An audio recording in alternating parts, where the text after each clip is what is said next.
Hey Internet. So the goal here with this video is to prepare you to make use of the Old Testament lectionary series, a one-year deep dive into the Old Testament for the sake of your congregation. But we have a couple of challenges before us this morning. First, these are supposed to be around 10 minutes long for each one to help you get your sermon prep or your study prep going.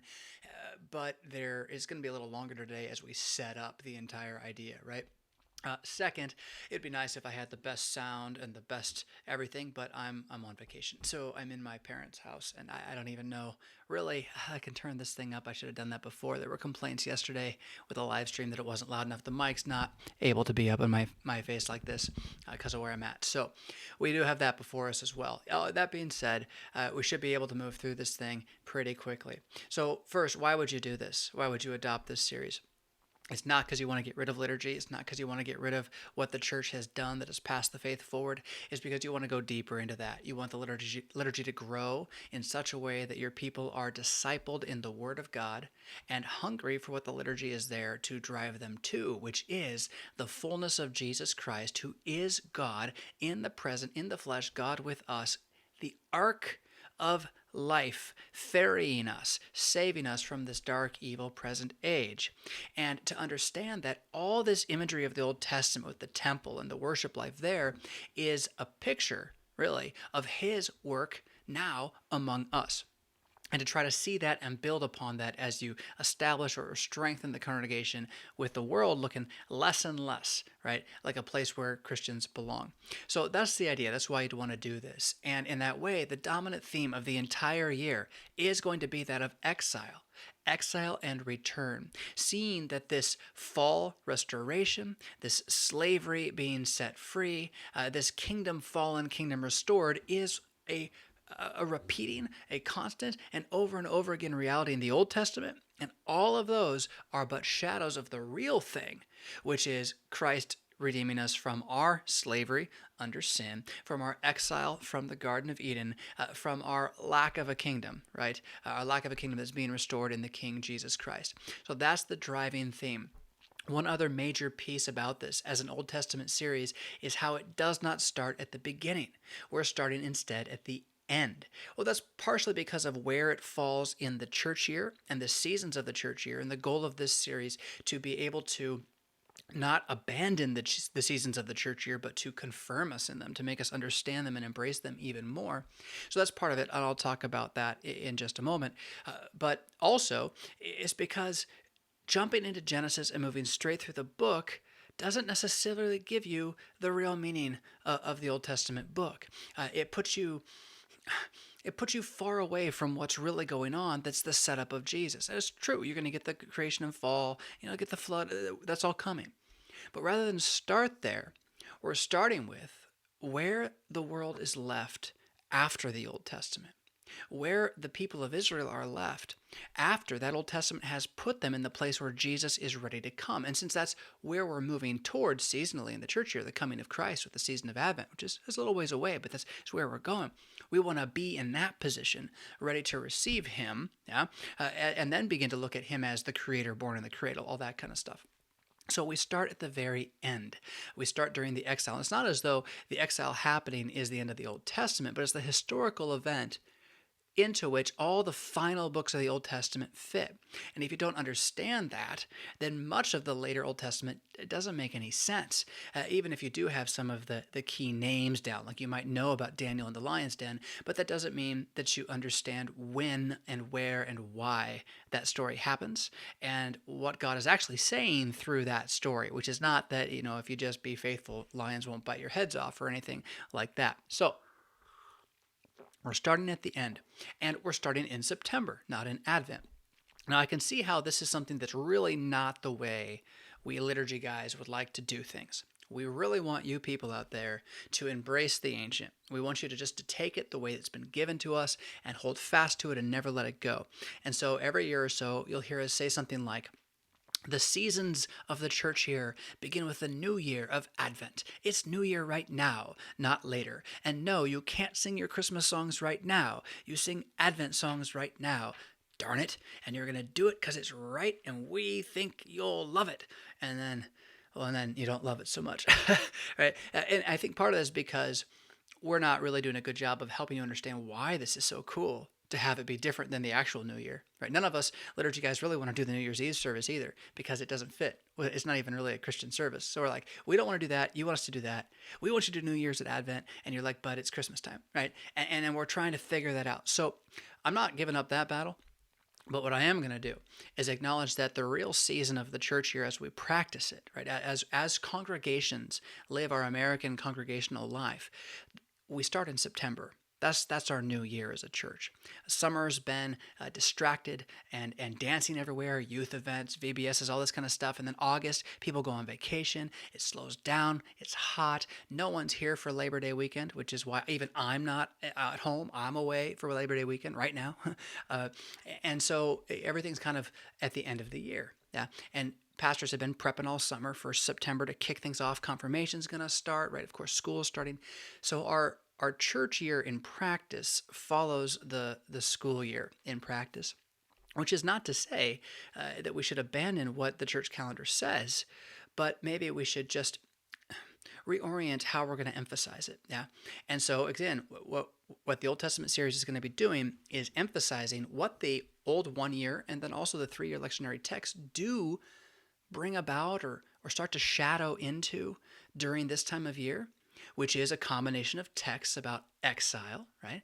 Walking through the wilderness with the gift of our Lord's sustenance, the bread and wine of the supper, to help us survive the ordinary, non-festival, seasonal times of the years. We're walking through that wilderness together toward the end of the world. And that eschatology, that study of the end of the world, that's going to be an increasing theme no matter what lectionary you're using, if you're actually using a lectionary at this time of year.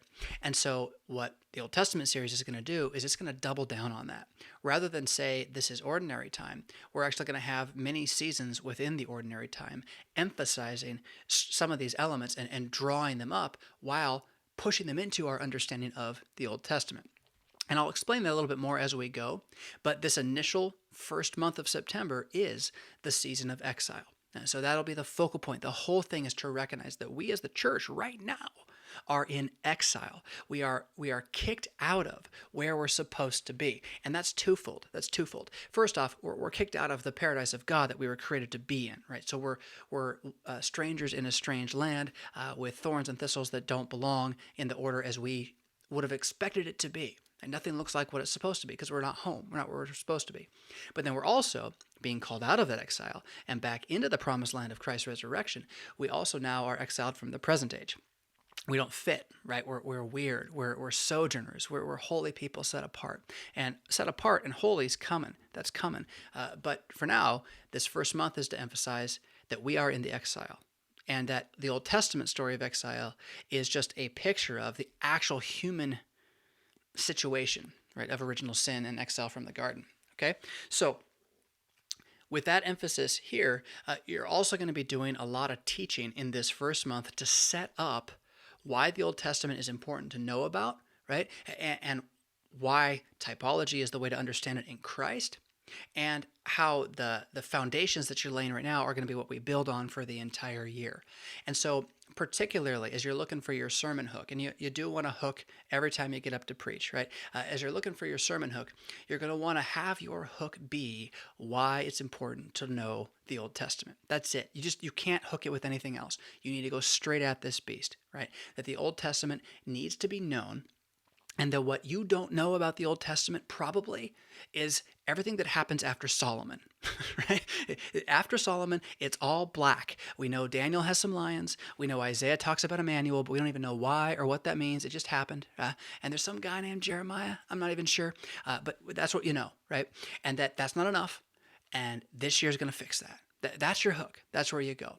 And so your primary text to preach on and to come from that on is the 2 Kings text that is appointed. Let's see here. It's 2 Kings 24 and a little bit from another section as well. Again, I hope to have this looking much better when I'm not on vacation, but it's really bad this week. So this text would not be an easy text to preach in general. Right? It's about how Nebuchadnezzar's servants come and they surround Jerusalem, and Jehoiachin, sometimes called Jehoiakim, he is a final son or heir of David. His father had rebelled and set him up in the situation where he has got to defend the city against these attacks from the world power Babylon. And to make things worse, he's a very young man. He's not really equipped to be doing any of this. And the king's servants come, they surround the city, he just gives up. He surrenders. The city is not destroyed, but he is let off in chains and put into prison. And yet, much, much later, and we actually jump through the text a few times, and this will happen a lot this year, where we're going to jump through chapters in order to get the whole picture. Much, much later, he is let out of prison by one of the later kings of Babylon, Evil-Merodach, and allowed to feast at his table. So he doesn't wind up dead and in prison. He ends up, well, a noble in exile, which is really important for your gospel proclamation today, which is to recognize that even though the king, the last king who was on David's throne, has the throne taken away from him, he is not killed. So the promise that God will set a descendant of David on the throne forever is still there.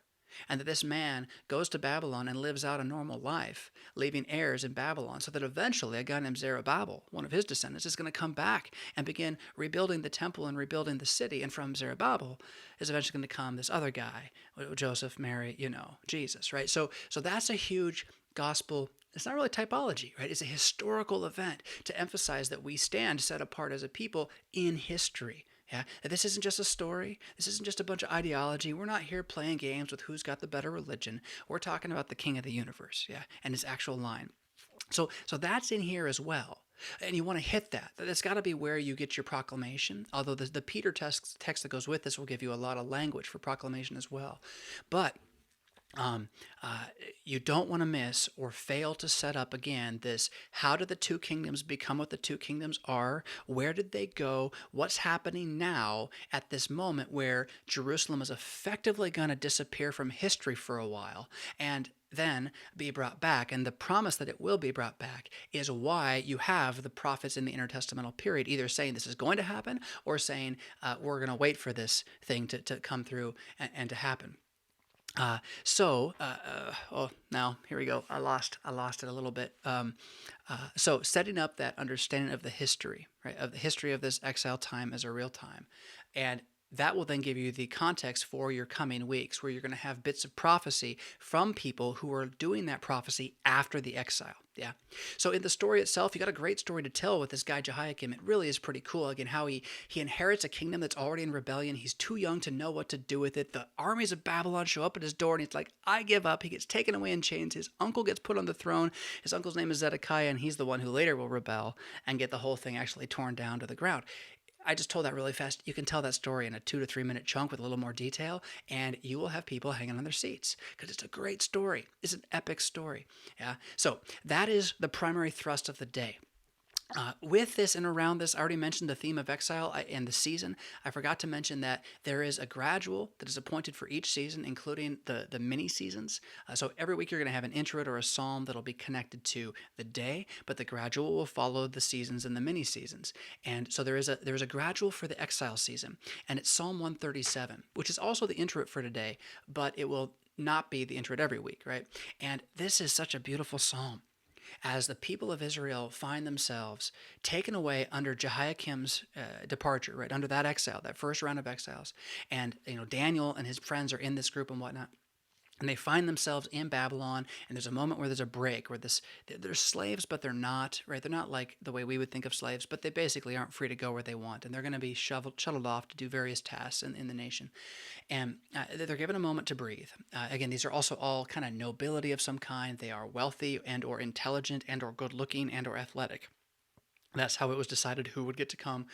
And they're sitting there resting, and they hang up their instruments. They brought with them some lyres or some harps. They hang them on the trees, on the willows by the water, and the captors of Babylon see this, and they say, well, why don't you sing and dance for us? Do a little song for us. And in their minds, again, the psalm is about in their minds, they say, how could I sing? How could I sing a song about Zion? How could I sing a song about Jerusalem in this strange land? where it's no longer here? How could I sing a song about how that place is where salvation will come from because of the king who sits on the throne there when that's been taken away entirely? How could I set down my roots in such a place as this, much less proclaim something that seems to be completely taken away? Now, why this is valuable for us is to recognize that the world will never enjoy the song of the church. It doesn't want what we have to say. And nor should we be too excited about giving it to them. No, certainly we want people to convert and become Christians. But we're not here to sing and dance for the world. We're not here to put on a show. We're not here to try to cajole and convince you that somehow we got the best thing to sell you. Yeah, we're not here to perform. We're not here to perform. And amazingly, many churches today just don't know that, right? They think they're here to perform. They think they're here to cajole conversion and those things. So throughout Exile here, we're going to be singing, by the waters of Babylon, we weep. We weep because we're not where we're supposed to be. And we know, again, I talked about the text that the exile has begun. You're setting up everything that's going to come for the whole year. And then your epistle text is from Peter, 1 Peter. What a beautiful text. And it's all about the exile, but not that exile. It's about our exile, right? That he writes to us all over the Pontus, Galatia, Cappadocia, Asia. You see that up there? Can you see my mouse? I think you can, maybe not. He writes to those in the dispersion, exiles of the dispersion, diaspora. That's the language for the exile, but not just the exile. The diaspora is the 10 tribes of Israel that were scattered to the winds and were never found. So he's writing to Christians as those true people of Israel without a homeland, without a place that they belong. He tells us about grace and peace. He talks about the prophets of old who looked for the time and place of Jesus so that they would understand when he would come, and then preached him to us, so they would believe in his suffering and the glory he would reveal in himself, and that they knew themselves they wouldn't see it come to pass, but there would be a people who did, and that's us.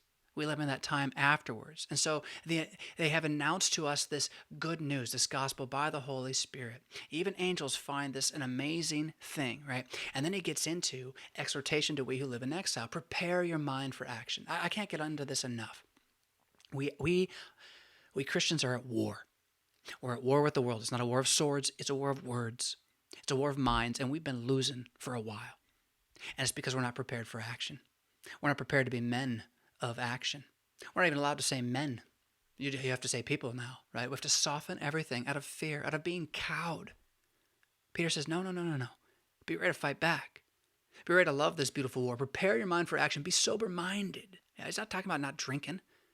Drinking can be a problem, right? But he's talking about being sober-minded with regard to mammon and the lies of the present age. Be sober-minded. Set your hope on grace, not on your justification now, but on grace, on the grace that is going to be brought in the revelation of Jesus. That's when Jesus comes back. And as obedient children, don't live in the passions of the former life, right? But be holy, set apart. That's coming in the season ahead. Be holy as he is holy. Because you call on this Father who has judged all things exactly as they should be. And that is grace for you in Jesus Christ.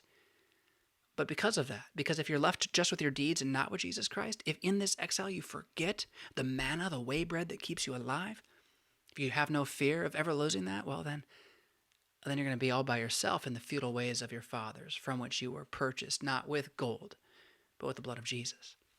So buck up a little bit.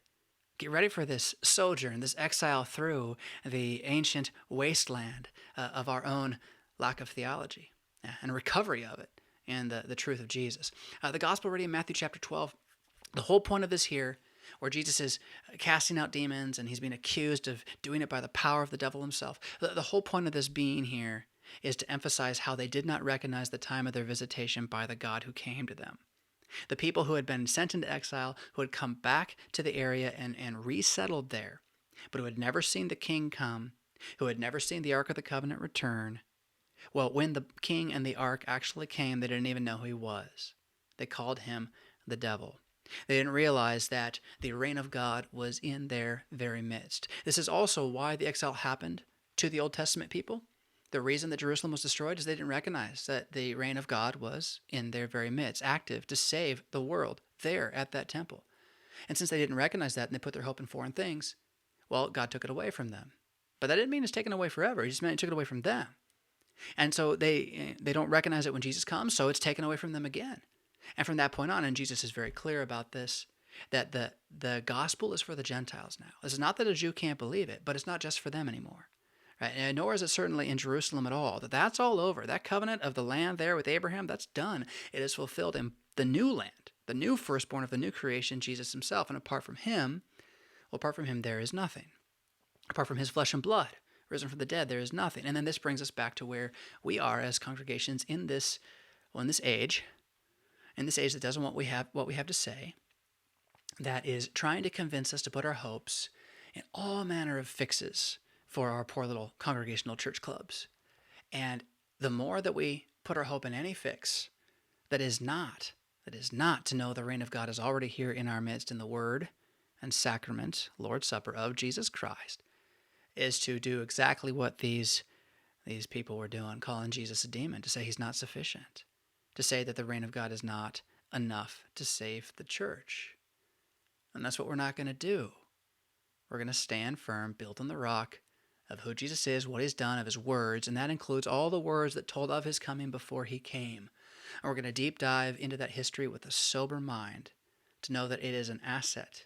It is an arrow in the quiver. It is a sword in the hand as we wage the beautiful war against the world, the beautiful war of hope in grace, which is proclaimed as the covenant, the real covenant of both Old and New Testaments. That's what this series is going to be all about. So I hope you enjoy what you're getting from me, at least this year. I don't expect anybody else to be joining me doing this in their churches this year, but these videos will be available into the future, and maybe by watching me this year, you might decide, hey, I should just do that one year. I'm going to put right here at the end a little apologetic about liturgy, because I know you guys out there, I love you guys, we're on the same team, who don't want the liturgy to go away, and I'm with you. There's two ways of looking at that, though. You can treat the liturgy like it's a glass castle to be put on a shelf. The same way you might treat a language, like Latin, right? You make it so perfect that nobody ever uses it and it dies. Or the other way is to see that it's a living thing, and it needs to be fostered and nourished. It needs to be pruned. And it does not need to be thrown away, but it does need to be fertilized and made use of. The liturgy is a weapon. It's a great tool. But that means we got to use it as a weapon. And you don't put a weapon on the shelf, and you don't just take it out once a week and sing about how great the weapon is. You have to use it. And so that's what I'm trying to do. I don't want to get rid of the church calendar. I don't want to get rid of the old lectionaries. I want to add more. I want to have more options for those lectionaries, to do what those lectionaries have always done, and to have people have reason to go back and say, well, if this new lectionary does this well, what do those old ones say? And maybe they'll take a little deeper look at it. Maybe they'll realize that this calendar is worth putting into practice. You might have someone show up for Ascension Day. Call that a crazy thing right there. Yeah. So that's my apology for it. I don't expect everyone to agree with me, but I want you to know that the goal is not to remove the traditions at all. The goal is to draw us back into them with a full understanding of why they're there. This great golden box heritage of the word confessed to us by the clouds of witnesses that went before. All right. So, well, that's where are we here? Oh, that's the wrong keyboard. This will hopefully I'll make more sense in the future. But I hope the setup enjoyed. And the goal is usually going to be 10 minutes instead of 20, but we did a lot of setup here today. And I'm just going to stop so you can go. We'll catch you next week. Sign up for the newsletter if you want to keep getting this, right? Yeah, all right. Rock on.